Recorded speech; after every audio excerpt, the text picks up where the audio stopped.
My name is Renee Soniat. I'm the Regional Network Coordinator for Central Virginia's Family to Family Network of Virginia.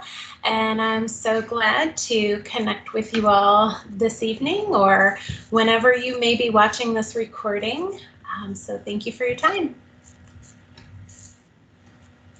The Center for Family Involvement is officially housed under the School of Education at VCU. And our mother organization is the Partnership for People with Disabilities. There are several initiatives and teams under, we call it the PPDE, Partnership for People with Disabilities. And the CFI, or Center for Family Involvement, is one of those initiatives. And under the umbrella, we have lots going on. So there's the Family to Family Network of Virginia, support for parent resource centers like the one in Henrico. The Family and Educator Resource Center is one of the parent resource centers within Virginia.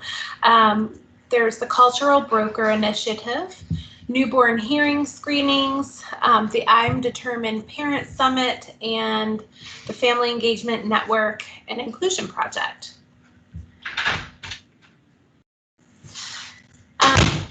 Our work is broken into two areas: direct support to families and indirect support to families. And excuse my family coming and going. It's a busy time of the evening right now, so I apologize.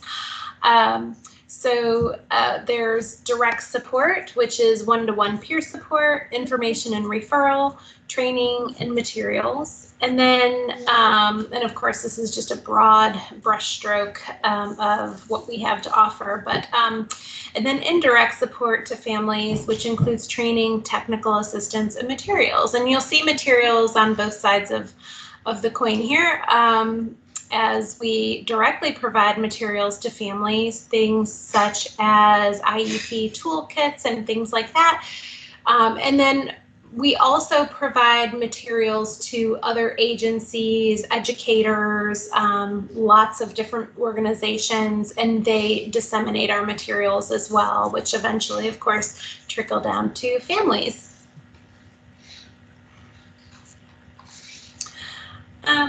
So here's a map of Virginia. We have 6 regional offices for the Center for Family Involvement.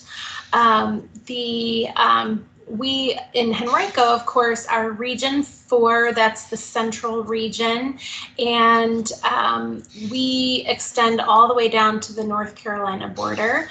And that is the region that, again, that I coordinate. So if you're in Henrico, you would fall under the central region, and I would be your contact if you would like to reach out to Center for Family Involvement.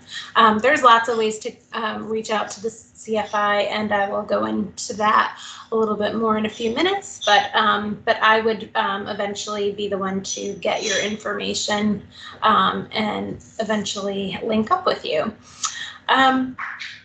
So the Family to Family Network has 2 full-time network co-directors, Nikki Brandenberger and Flip Gray, and then 6 full-time paid parent staff who coordinate regional networks in these areas.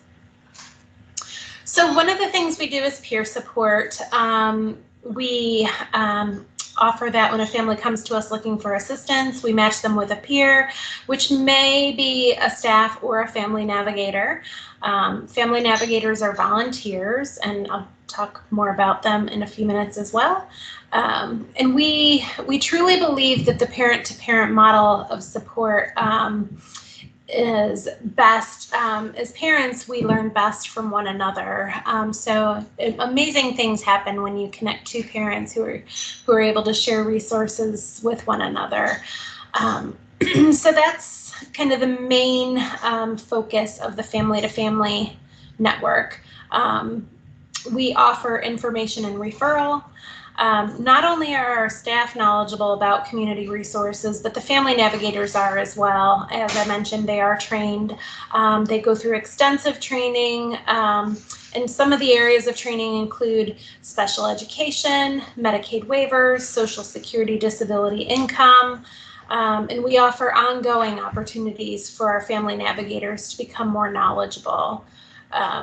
They're often given opportunities to have tuition waive debt, things like the ARC convention, ARC of Virginia convention, different webinars and conferences and things like that. We also do, I mentioned materials a moment ago, training and materials. We've developed many different things to help families to be able to identify the strengths of their child and determine the best way to support them.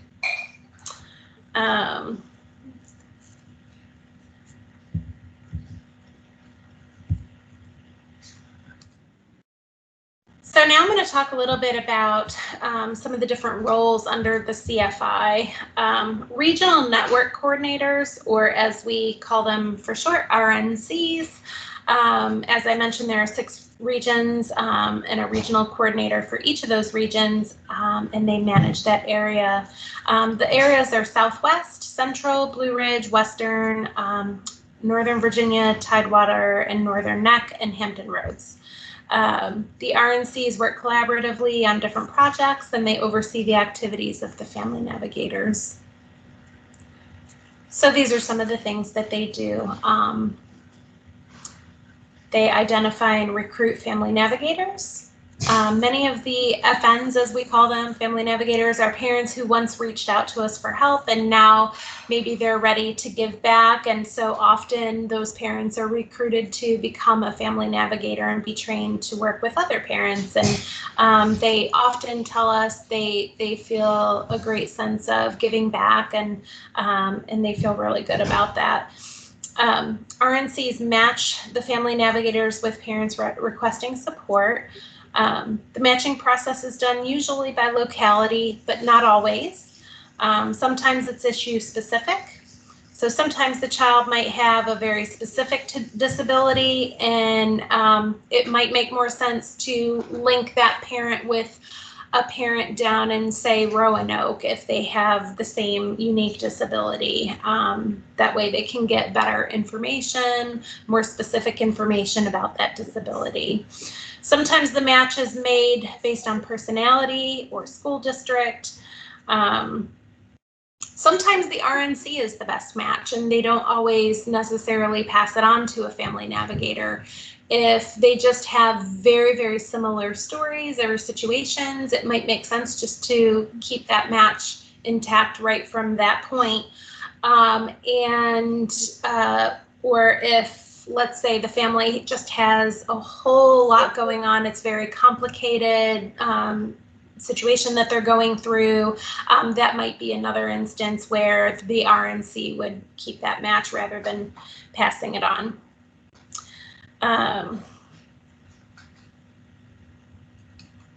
Okay. How can a family navigator help a family? They provide unbiased information. They can help with referrals and linkages to supports and services for the child and family.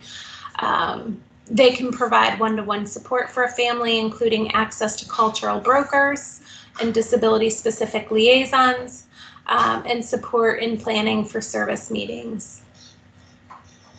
A lot of times a family member may call and request help and not really be exactly sure what they need. They don't have a specific question.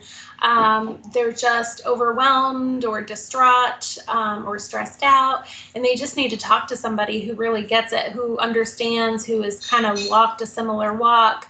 And that's when we just really provide emotional support to them. Family navigators work in collaboration with local agencies and participate on planning and advisory committees to provide a family perspective on policies and programs for children with disabilities. So often these folks are some of the same folks that you might see in a SEAC meeting, a special ed advisory committee meeting. They're often very engaged, highly engaged with the community and different supports that are available. What family navigators do not do is provide legal advice, counseling, or advise families on decisions pertaining to their child. They do provide support and information and discuss options, and then the family is the one to make the best choice for their children.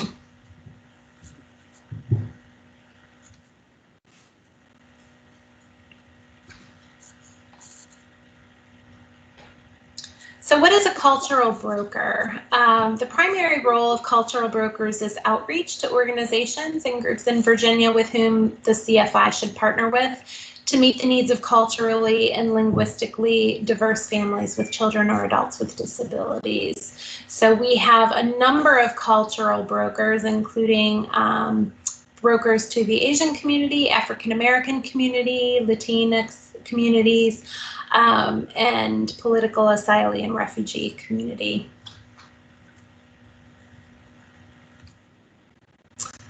Liaisons and additional staff. We also have liaisons to for mental health, and actually my coworker who will also be presenting this evening in just a few minutes, Patrice Beard, is our mental health liaison, and she will be sharing some information on how to care for yourself when you're caring for your children and especially during the time of COVID. So we have liaisons for autism, deaf and hard and hearing, visual impairment, military, rural outreach, media specialists, and aging families. Our top 3 requests for support are navigating community services, partnering with professionals, and transition to adult life. Those are the top 3 requests that we get at the Center for Family Involvement. So this here shows you again the map and the different regions that we have, but also you will see contact information. Oops, I clicked something by accident. Alexis, are you looking at my slide right now? I just want to make sure that I didn't make it go away. Thank you.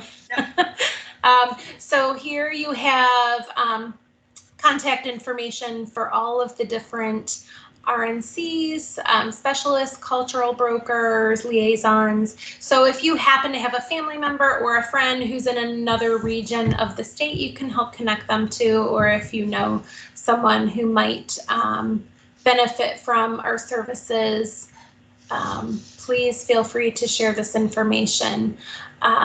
I'll just let that hang there for a moment so that you can jot down an email if you need to or would like to.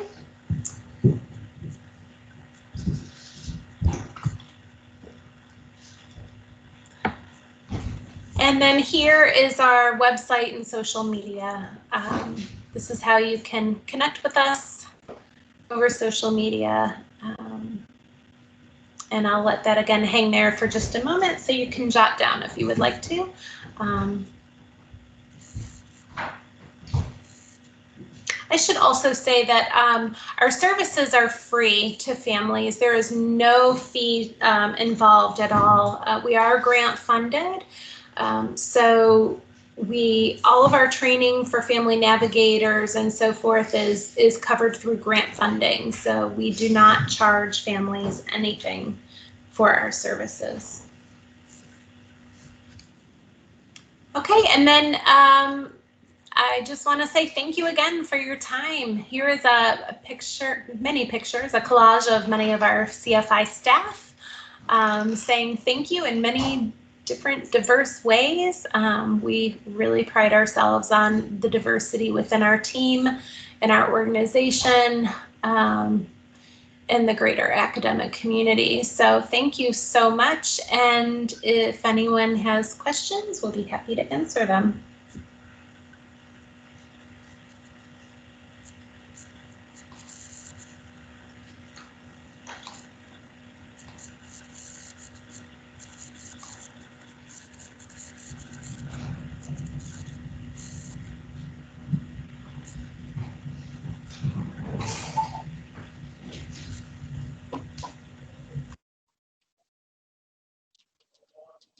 And Patrice, we'll go ahead and turn it over to you if you'd like to share your screen now. Well, that is easier said than done here lately. So can you tell me what you're seeing right now? Yeah, we see your PowerPoint. Oh, rock on. I love it when it happens the right way. Okay. I'm a little bit delayed, so I'm trying to put the full screen on. Do you see the full screen or the half screen? We see the full screen. Awesome. Okay, so thanks, Renee. And again, my name is Patrice Beard. I'm the mental health liaison at the Center for Family Involvement. I know that Renee talked a little bit about that. Also, I wanted to mention, I'm not sure if Renee mentioned it, but we do a really good job at Center for Family Involvement at collaborating together with the regional network coordinators, collaborating with the liaisons and the brokers. We all work together as a great team to help one another. An example would be if a family called and there were some mental health issues and IEP issues, you would work with probably me and then another RNC or, maybe a family navigator, and we would collaborate together. So I just wanted to mention that we're a great team, and like Renee and I are, for collaborating together on this. So Renee asked if I could share a little bit about taking care of you during this COVID time, this pandemic time. And I apologize if I seem awkward. I'm not used to presenting to no one. I'm a very people person, so this is hard for me. So I wanted to talk about self-care strategies and resources during COVID. And I always like to start out with this slide. Renee and I, when we were working in the office, shared office space together. And when one of us was feeling overwhelmed or something, we would talk about this, and I would say, how's your well? And so what I mean by that is, like, we need to consider ourselves a well of water, and it's important that we keep our well full. And so what are some of the ways we can keep our well full? Well, that's what I call self-care. That would be your self-care. Because once you start giving and giving and giving, if you're a parent, you may be teaching your children, you may be supervising virtual learning, you may be working or all the above or some whatever, and your well's running dry, and you can feel it, when that happens. You get short with people, you don't have a lot of patience, things like that. So how do we make sure that we fill our well? So that's something to think of. Is your well full? If you find yourself snapping at somebody or, cutting people off or crying or, how's your well? So also I want us to talk about how it's important to acknowledge our feelings and to be self-aware of how we feel. So a lot of us right now, I think, are feeling overwhelmed. We have a lot of information coming at us. We not only with the COVID and the pandemic, but we have the elections coming up. Some of us are working long hours. Like I said, all those things that we're taking care of. And so some of the emotions we may be feeling are listed here. We have anxiety and fear and anger, sadness, helpless, discouraged, out of control. We may feel some of those. We may feel all of those. We may feel some of those on tomorrow or 5 minutes from now. All that is understandable. And so I'm wondering if we're all conscious of how we're feeling. We may be feeling some of these things and not relating it to our well running dry. We could have headaches, muscle tension, fatigue, sleeplessness, worsening of chronic health problems. That's a big one. Worsening of mental health conditions. That's a big one. A lot of people who have living with some mental health diagnosis, they're finding it worse now. And my daughter was one of them. And she said, I feel so bad. I'm having a hard time. And I'm like, well, we're all having a hard time. It's understandable. Of course, you're having a hard time right now. Some people who have never even felt that they've had some mental health issues or conditions or anxiety, they now do. So that's all very normal. And that's, again, why self-care is just so important. And I think some of us as parents, as women, we tend to treat self-care like it's an award, a reward, not an essential. So self-care it helps prevent burnout. It reduces negative effects of stress, and it helps you refocus. So how many of us sit there and say, okay, well, I'm gonna finish this project, or I have to finish this what I'm doing right now, and then I'm starving to death, or I really have to go to the bathroom, but I'm gonna wait until this is done, and then I'll reward myself by like eating or going to the bathroom or walking away and stretching. And it's totally opposite of that. So what things can we do during this time? The first thing is we need to acknowledge the turbulence in our lives. There's a new hot word out, toxic positivity. I don't know how many people have heard about that, but look it up. It is being falsely positive and wonderful all the time and not acknowledging that it stinks sometimes. Sometimes we're not feeling so great about what's going on. Look what all that we're dealing with right now. Social distancing. Some of us have lost work. Our routine is messed up. The work issue, caring for families. Some of us have lost family members.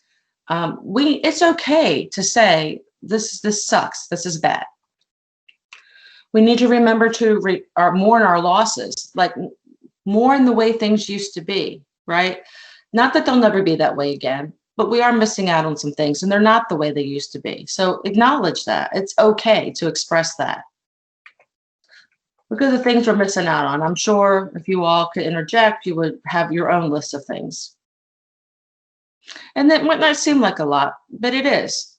I mean, I never thought I would say, well, I miss going to work every day, but I've gotten to the point where I kind of am. So what are some other things you can do? You can check in with yourself. I know that sounds weird, but check in with yourself. How do you feel at this very moment? What makes you the happiest? Sit there, take 5 minutes, reflect. What things can you do to help yourself? What are the positives in your life? It's okay to, like I said, it's okay to acknowledge the things that we're not happy with right now, mourn the losses that we miss right now, but flip it around and make sure, what are the positives? What do you enjoy right now? Extra time with family, extra time with your kids. I mean, I'm sure you all could come up with things. And what are you thankful for? So what brought me joy today or this week or this month? Just acknowledge that as well and reflect on that as well. What are you putting off? If you're like me, I put off the stuff I really don't like and I keep putting it off, but then it gnaws at me and it just gnaws and gnaws and it just kind of like rips me from my peace, because it's a constant there. So what are you putting off? What's making you feel down? What do you love about yourself? What is your mantra?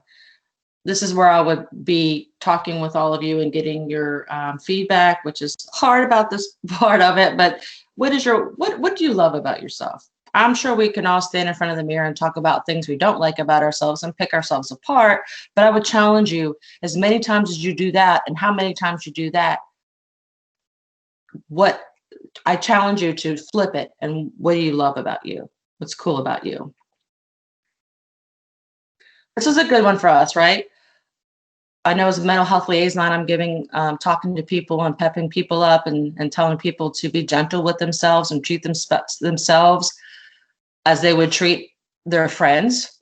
And sometimes I don't do that either. So do I follow the advice I give to others? Is there some negativity you can cut out? Are you making time to be social? Whatever that is to you. If that's a Zoom meeting, if that's sitting out in the front yard 6 feet from someone, are you making time to be texting, whatever works for you? Do you have enough quiet time? I know a lot of us have kids running in and out. We're trying to work, all these things. Are you taking like 5-10 minutes for you if that's all you have? Just quiet time where there's something not constantly coming at you. So what can I let go of that's getting in the way? Sometimes we put too much on our plates, and if we really write things down and look at it, there might be things we can cut to give ourselves some peace. Have you been letting yourself feel your feelings? If you're sad, it's okay to be sad. If you're mad, if you're depressed, it's okay to take the time. Don't keep going, acting like nothing's wrong. It's okay to take the time. I like this one, especially social media, news, blah, blah, blah. I hate it. It's too much. The news with everything that's going on right now, whether it's COVID or the election coming up, you know what happens a lot of the times is you listen to the news. I'm not saying not listen to the news, but if you find yourself stressed out and anxious and literally your heart revving because you turn it off, disconnect from it. I find with the news too, you listen to it for like 10, 15 minutes and then it just starts repeating itself anyway. So why are you doing that to yourself? Just turn it off. And think of how you can be kinder to yourself right now. What could you do for once you hang up from this, once you finish listening to this and you disconnect, what can you do just to be kind to yourself right now? I love that cat. And check out when needed. I mean, check in on yourself, take a time out for yourself. Intentionally create a shutdown time in your schedule. Put it in your calendar. Intentionally do that. Take the time to do that. So I made a list of ways to relax. For me, obviously, it's the beach. I love the beach. So I had to put the beach picture up there. But there's some ways. I'm sure you all could add some, agree with a lot of these. Like for me, grow a garden, that would not be a way I would relax. It's not me. But going to the beach or FaceTiming a friend, stretch, different more options. Sometimes I feel like so fatigued and then I realize I haven't gotten up away from my desk in a long time and I need to get up and walk around. Hobby, still not doing hobbies. I haven't gotten to that point yet, but I hate to say workout is definitely not the way I relax. That's not my jam, but I do love facials and funny videos and things like that. So something, just some suggestions.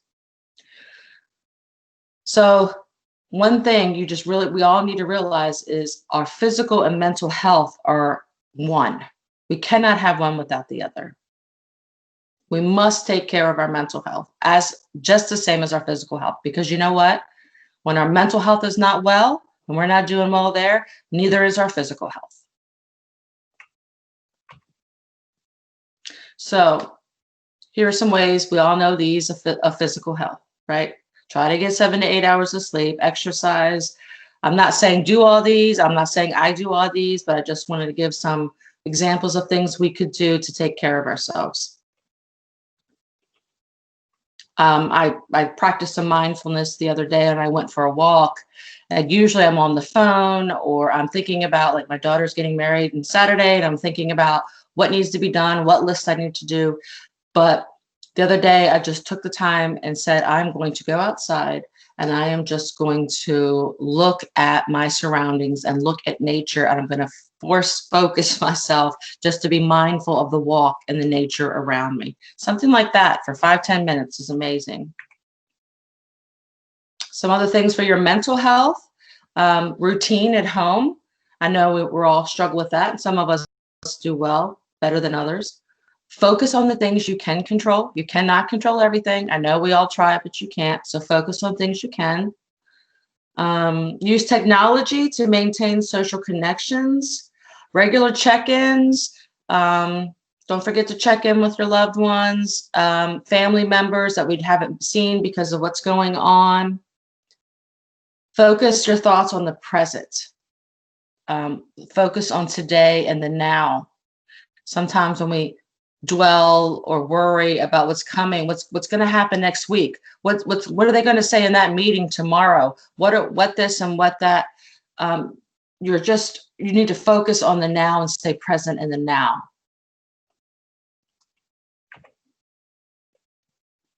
And here's some other things. I don't have to read them. I'll leave them on the screen for a bit so you can see them.